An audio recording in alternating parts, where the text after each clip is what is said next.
Bonjour à toutes et tous et bienvenue dans votre revue de presse JV. J'espère que ça va pas trop mal.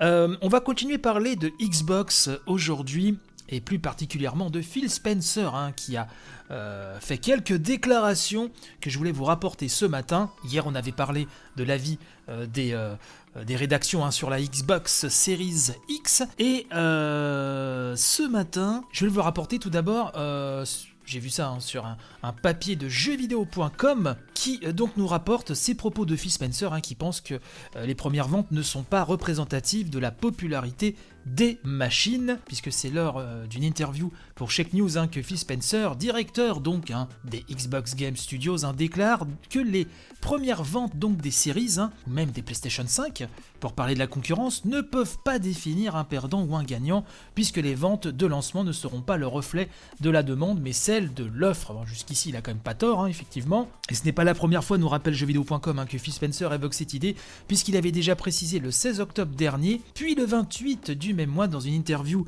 pour Kotaku, et ensuite encore dans une déclaration officielle. Il nous dit: pour nous et PlayStation, je pense que la chaîne d'approvisionnement de fabrication va dicter la part de marché plus que toute autre chose.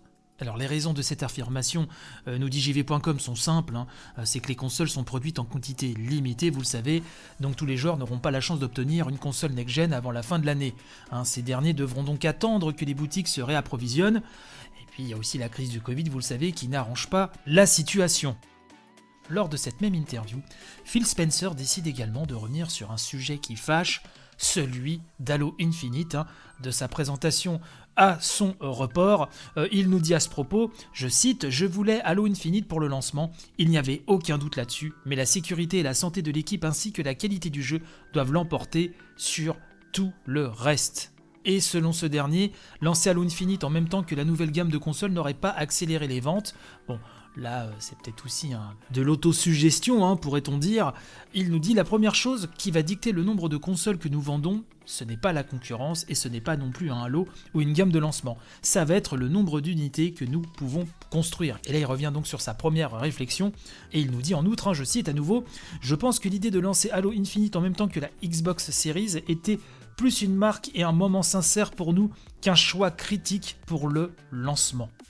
Et je vous avais parlé aussi récemment du fait que Phil Spencer, via la maison Xbox, cherchait à acquérir d'autres studios japonais. Et nous avons eu plus de précisions là-dessus, c'est Gamecult qui nous rapporte une petite précision, puisque Phil Spencer a été invité à réagir sur cette affirmation de Bloomberg dans le cadre d'une nouvelle entrevue avec GameSpot, donc sur le fait de multiplier les offres pour acquérir des studios japonais. Phil Spencer donc dit lors de cette interview, je cite: « Je ne pense pas que cela soit correct. Non, je dis « je » parce que je ne suis pas dans chacune des réunions de chacune des équipes.